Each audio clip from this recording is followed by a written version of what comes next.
Hi friends, Karthi Revathi சீரியலை பற்றி தான் இந்த வீடியோவில் நம்ம பார்க்க போகிறோம். வாங்க வீடியோக்குள்ளே போகலாம்.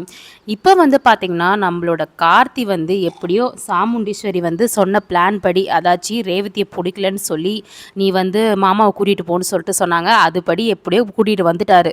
ஆனால் சந்திரகலாவுக்கு தாங்கவே முடியல, இது ஏற்றுக்கவே முடியல. எப்படி கார்த்தி போய் கூட்டிகிட்டு போனாலும் அக்கா எப்படி அமுச்சு வச்சுட்டா, இல்லை இது நடக்கக்கூடாது, நான் கண்டிப்பாக ஏதோ ஒன்று பண்ணி இந்த கலச பூஜையை ராஜராஜன் பண்ணாமல் மாமா பண்ணக்கூடாது, நான் தடுத்து நிறுத்துவேன் அப்படின்னு சொல்லிட்டு முடிவெடுக்கிறாங்க. அப்போ பார்த்திங்கன்னா சாமுண்டீஸ்வரி கிட்ட நியாயம் கேட்குறாங்க. என்னக்கா நீ கலச பூஜைக்கு போயிட்டு அவங்கள அமுச்சு வச்சிருக்கிற மாமாவை, அவன் நம்ம துரோகம் பண்ண குடும்பம், எதுக்காக போயிட்டு நீ அமுச்சு வச்ச, அவன் கூப்பிட்டதும் உடனே அனுப்பி வைக்கிறியா அப்படின்னு சொல்லிட்டு சொல்லும்போது சாமுண்டீஸ்வரி ஒரே வார்த்தையில், சந்திரா இப்போ நான் ஏதோ சொல்கிற நிலமையில இல்லை, நான் எது பண்ணாலுமே ஒரு காரணம் இல்லாமல் நான் பண்ண மாட்டேன், இதோட நீ போய் வேலையை பாரு அப்படின்னு சொல்லிடுறாங்க. இப்போது சாமுண்டீஸ்வரி கட்சி மாற பார்க்குறா. இப்போ நம்ம தான் உஷாராக இருக்கணும், நம்ம மட்டும்தான் இப்போது அந்த கார்த்திக்கு எதிரியாக தெரிகிறோம், எப்படியாச்சு இதை தடுத்து நிறுத்தணும். அது எப்படி, என்னோட புருஷன் சிவனாண்டி தானே இந்த கலச பூஜையை பண்ணுறதுக்கு நாங்கள் ஆசையாக இருந்தோம், கடைசியில் பார்த்தா இந்த சாமுண்டீஸ்வரி காலவாரி விட்டு அமுச்சு வச்சுட்டாலே, இது நடக்கக்கூடாது, எப்படியாவது தடுத்து நிறுத்தணும், எதனா ஒன்று பண்ணணும் அப்படின்னு சொல்லிட்டு என்ன பண்ணுறாங்க, ஃபோன் எடுத்து ஒரு ஆளுக்கு ஃபோன் பண்ணுறாங்க. அந்த லேடிக்கு ஃபோன் பண்ணுறாங்க. ஒரு லேடிக்கு ப்ரொமோவில் ஆல்ரெடி பார்த்துருப்பீங்க. அந்த லேடிக்கு ஃபோன் பண்ணி இந்த மாதிரி நீ போய் பிரச்சனை பண்ணு, அதாவது இந்த மாதிரி இருக்கிறவங்க கலச பூஜைக்கு பண்ணக்கூடாதுன்னு சொல்லிட்டு தெரிஞ்சு என்ன பண்ணுறாங்க, நீ உனக்கும் அந்த ராஜராஜனுக்கும் தொடர்பு இருக்குன்னு சொல்லிட்டு போயிட்டு பிரச்சனை பண்ணுன்னு சொல்லிட்டு சொல்கிறாங்க. அதுக்கு நான் எவ்வளோ பணம் வேணால் கொடுக்குறேன்ற மாதிரி சொல்கிறாங்க. அந்த லேடியும் என்ன பண்ணுறாங்க, சரிங்க மேடம், அவங்க ஆதாரம் கேட்டால் நான் என்ன கொடுக்கறது அப்படின்ற மாதிரி கேட்குறாங்க. அதுக்கு நான் சொல்கிற மாதிரி பண்ணுன்னு சொல்லிட்டு நம்மளோட சந்திரகலா யோசிக்கிறாங்க. சரி, ஆதாரம் கேட்டால் நம்ம ஒரே வழி சாமுண்டீஸ்வரியோட உள்ளே போயிட்டு நகையை எடுத்துகிட்டு வந்துடலாம், அந்த நகையை யாரும் எடுக்க முடியாது, இந்த பொண்ணு கையில் எப்படி வந்ததுன்னு பார்த்தது ஊர் மக்கள் எல்லாருமே நம்ப ஆரம்பிச்சிருவாங்க அப்படின்னு சொல்லிட்டு நம்மளோட சந்திரகலா என்ன பண்ணுவாங்க, சாமுண்டீஸ்வரி ரூமை விட்டு வெளியே போகிற கேப்பில் போயிட்டு பீரோவில் போயிட்டு இந்த நகையை, அதாவது நம்மளோட சாமுண்டீஸ்வரி நகையை எடுத்துகிட்டு வந்துடுவாங்க. நம்ம ராஜராஜன் வாங்கி கொடுத்த நகை அப்படின்னு சொல்லிட்டு இந்த நகையை எடுத்துட்டு அந்த பொண்ணு கையில் கொடுப்பாங்க.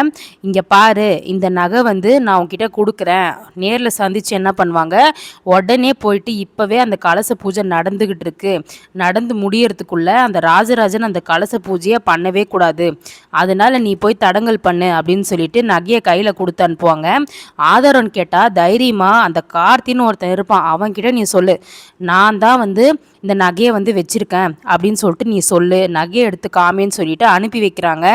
இந்த கலச பூஜையை ராஜராஜன் பண்ணாமல் நிப்பாட்டணும் அப்படின்னு சொல்லிட்டு.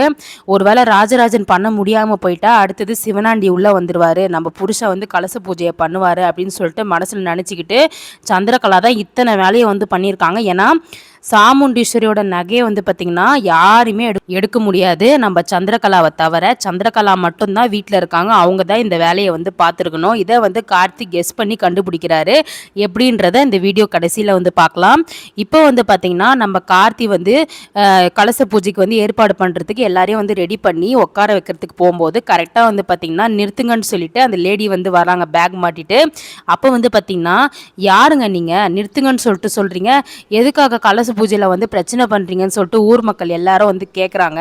அப்போ இந்த ஆள் இருக்காரே, இவர் பேர் ராஜராஜன் சொல்லிட்டு எல்லாருக்கும் தெரியும்ல, இவர் எனக்கு என்ன இந்த மாதிரி தப்பாக யூஸ் பண்ணிட்டாரு அப்படின்ற மாதிரி சொல்கிறாங்க. அப்போ பார்த்திங்கன்னா எல்லாரும் திட்டுறாங்க, இந்த பாரு அவங்க குடும்பத்தை பற்றி எனக்கு நல்லாவே தெரியும், நீ தேவையில்லாமல் பிரச்சனை பண்ணாதம்மா, என்னம்மா உன் பிரச்சனை, நல்லது செய்கிற குடும்பத்தை போய் இந்த மாதிரிலாம் தேவையில்லாத நீ சொல்லிட்டு பிரச்சனை பண்ணிகிட்டு இருக்கிற, உனக்கு ஏன் இந்த மாதிரிலாம் பண்ணுற, எதனா காசு பிரச்சனையா இந்த மாதிரி பண்ணுறதுக்கு அப்படின்னு சொல்லும்போது, தேவையில்லாமல் பேசாதீங்க, இந்த ராஜராஜனுக்கும் எனக்கும் ரொம்ப வருஷமாக தொடர்பு இருக்குன்னு சொல்லிட்டு சொல்கிறாங்க. அப்போ பார்த்திங்கன்னா ஊர் மக்கள் எல்லாரும் வாயை பொறந்துட்டு என்ன இப்படி சொல்கிறாங்களே அப்படின்னு சொல்லிட்டு பார்த்துட்டு இருக்காங்க அந்த இடத்துல. அப்போது நம்மளோட கார்த்தி என்னங்க பேசிகிட்டு இருக்கீங்க, தேவையில்லாமல் இப்படிலாம் எங்கள் மாமாவை பற்றி தப்பாக பேசிகிட்டு இருக்கீங்க, தப்பாக பேசணும்னு எனக்கு அவசியம் கிடையாது அப்படின்னு சொல்லும்போது உடனே நம்ம சிவனாண்டியும் முத்தும் உள்ளே பூந்துடுறாங்க. பூந்துட்டு அதுதான் இந்த பொண்ணு இவ்வளோ எல்லாரும் முன்னாடி சபையில் சொல்லுது, அப்போ எதுக்கு சொல்லணும், அது என்ன பொய்யா சொல்லப்போகுது அப்படின்னு சொல்லும்போது அவங்க ஒரு பிரச்சனையை வந்து தூண்டி விட்டுட்டு இருக்காங்க நடுவில். அப்போ வந்து பார்த்தீங்கன்னா நம்மளோட ராஜராஜன் வந்து, மாப்பிள்ள எனக்கு என்ன ஒன்றுமே புரியல, இது யாருன்னே தெரியல, ஏதோ சதி பண்ண பார்க்குறாங்க மாப்பிள்ள, எனக்கு என்னவோ வந்து இவங்க சொல்கிறதெல்லாம் பொய்ன்னு தோணுது அப்படின்னு சொல்லும்போது, மாமா ஒரு நிமிஷம் இருங்க பேசிக்கலாம் அப்படின்னு சொல்லும்போது, சிவனாண்டி வந்து இதுதான் சாக்குன்னு சொல்லிட்டு கலச பூஜை நிறுத்தலான்னு சொல்லிட்டு அந்த பொண்ணு அப்படி சொல்லுது இப்படி சொல்லுதுன்னு சொல்லிட்டு கலச பூஜை நிறுத்துறதுக்கு பிரச்சனை பண்ணிட்டு இருக்காரு. அப்போ வந்து பார்த்தீங்கன்னா கார்த்தி சொல்லிடுறாரு, இங்கே பாருங்க இது எங்களோட குடும்ப பிரச்சனை, இப்போதைக்கு யாரும் வந்து இந்த விஷயத்தில் வந்து மூக்க நுழைக்காதீங்க, தேவையில்லாத ஆளுங்களாம் தலையிடாதீங்கன்னு சொல்லிட்டு சொல்கிறாரு. அப்போ உடனே வந்து பார்த்திங்கன்னா முத்துவேல் சொல்கிறாரு, என்னது தேவையில்லாத ஆளுங்களா, நாங்கள் என்ன வந்து தேவையில்லாத ஆளுங்களா உனக்கு, நாங்களும் இந்த ஊரை சேர்ந்தவங்க தான், கலச பூஜை நடக்காமல் நிற்குதுன்னா நாங்கள் கேள்வி கேட்க தான் செய்வோம், அப்படி உன்னால் நடக்க முடியல, இவர் சுத்தம் இல்லாத ஆளுன்னு சொன்னால் நீ வேற யாராவது வச்சு எங்களையாவது வச்சு நடத்த வை அப்படின்னு சொல்லிட்டு சொல்கிறாங்க. இருங்க ஒரு நிமிஷம் விசாரிக்கலான்னு சொல்லிட்டு அந்த பொண்ணுக்கிட்ட விசாரிக்கும் போது, நீங்கள் இவ்வளோ பேசுகிறீங்களே ஆதாரம் என்ன இருக்குது, ஆதாரத்தை காமிங்க. அப்போது அந்த பொண்ணு சந்திரகலா கொடுத்த அந்த சாமுண்டீஸ்வரியோட செயினை வந்து திருடி வந்து கொடுத்தாங்க சந்திரகலா, அதை வந்து கரெக்டாக வந்து எடுத்து வந்து காமிக்கிறாங்க. ஆதாரம் தானே கேட்டீங்க, இதை பாருங்கள், இந்த செயினை பாருங்கள், இது யார் செயின் தெரியுமா, சாமுண்டீஸ்வரியோட செயின், அவர் தான் என்கிட்ட கொடுத்தாரு, நான் அவர்கிட்ட செலவுக்கு காசு கேட்டேன், அவர் வந்து காசு என்கிட்ட இப்போதைக்கு இல்லைன்னு சொல்லிட்டு அதுக்கு பதில் இந்த செயினை வச்சுக்கோன்னு சொல்லிட்டு என்கிட்ட கொடுத்தாரு, நல்லா பார்த்துக்கோங்க, இது சாமுண்டீஸ்வரியோட செயின் தானே அப்படின்னு சொல்லும்போது நம்மளோட கார்த்திக்கு செம்மையாக டவுட் வருது. அப்போது நீங்கள் சொல்கிறதெல்லாம் உண்மை, நாங்கள் எப்படி நம்புறது, இதை வச்சு மட்டும் நம்ப முடியுமா, ஒருவேளை நீங்கள் இதை திருடிட்டு கூட வந்திருக்கலாமே, நான் எப்படிங்க திருட முடியும், என்னங்க பேசுகிறீங்க அப்படின்னு சொல்லிட்டு அந்த பொண்ணு வந்து சொல்கிறாங்க.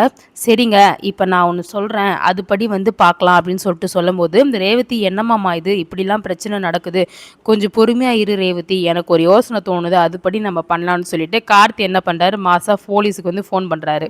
ஃபோன் பண்ணி இந்த மாதிரி பல விஷயத்த வந்து சொல்லி இதை கண்டுபிடிக்க வந்து முயற்சி பண்ணுறாரு. உடனடியாக வந்து நடக்குமா அப்படின்றது தெரியல, ஆனால் கலச பூஜை உடனடியாக நடந்தாகணும், அதனால கார்த்தி வந்து போலீஸ்கிட்ட வந்து பேசுகிற மாதிரி தான் வந்து அப்டேட்டில் வந்து சொல்கிறாங்க. ஸோ கார்த்தி வந்து பிளான் படி வந்து பேசுகிறாரு, இந்த மாதிரி இந்த லேடியை வசமாக வந்து மாட்ட வைக்கிறதுக்கு. ஏன்னா வந்து இந்த செயின் வந்து சந்திரகலா தான் கொடுத்துருப்பாங்க அப்படின்றது நல்லாவே கார்த்திக் வந்து புரிஞ்சு வந்து சொல்கிறாரு. இப்போது நம்மளோட கார்த்தி என்ன பண்ணுறாருன்னா போலீஸை வந்து வர வைக்கிறாரு, ஒரு ஆதாரத்தை வந்து நிரூபிக்கிறதுக்கு ஒரு விஷயத்தை வந்து எடுத்துகிட்டு வாங்க அப்படின்னு வந்து சொல்கிறாரு. அது என்ன அப்படின்றது நெக்ஸ்ட் அப்டேட்டில் தான் தெரியும். ஸோ இந்த போலீஸ்கிட்ட கம்ப்ளைண்ட் பண்ணி நம்ம போலீஸ்கிட்ட ஏதோ ஒப்படைச்சிடலாம், அவங்க கண்டுபிடிச்சி சொல்லுவாங்க அப்படின்னு வந்து சொல்கிறாங்க. அந்த லேடி வந்து சொல்லியிருக்காங்க, அதாவது நம்ம சந்திரகலா வந்து சொல்லியிருக்காங்க, அவன் என்ன சொன்னாலும் நீ பயப்படாத, அசராத, நீ வந்து பொய் சொல்ல, யாராலேயும் உன்னை எதுவும் பண்ண முடியாது, அப்படியே ஒரு வேளை உன்னை ஏதாச்சும் பண்ணால் கூட நான் உன்னை வெளியே எடுக்கிறேன், நீ கவலைப்படாத, நீ எவ்வளோ பணம் கேட்டாலும் அதுக்கு நான் அப்படியே சாதகமாக டபுள் மடங்காகவே கொடுக்குறேன், இந்த கலச பூஜை நின்று என்னோட புருஷன் தான் கலச பூஜையை பண்ணணும் அப்படின்னு வந்து சொல்கிறாங்க. இப்போது அடுத்து கார்த்தி எப்படி நிரூபிக்க போகிறாரு அப்படின்ற அப்டேட் வந்து இன்னும் வரல, பட் ஆனால் போலீஸ்கிட்ட இன்ஃபார்ம் பண்ணியிருக்காரு, இதை பற்றி போலீஸ் வந்து வந்துட்டு இருக்காங்க. ஸோ நெக்ஸ்ட் அப்டேட்டில் உடனடியாக வந்து அந்த அப்டேட் ஷேர் பண்ணுறேன். நம்மளோட வீடியோவை கண்டிப்பாக லைக் அண்ட் சப்ஸ்கிரைப் பண்ணி சப்போர்ட் பண்ணுங்கள், நான் போடுற நோட்டிஃபிகேஷன் கண்டிப்பாக உங்களுக்கு வரும். தேங்க்யூ.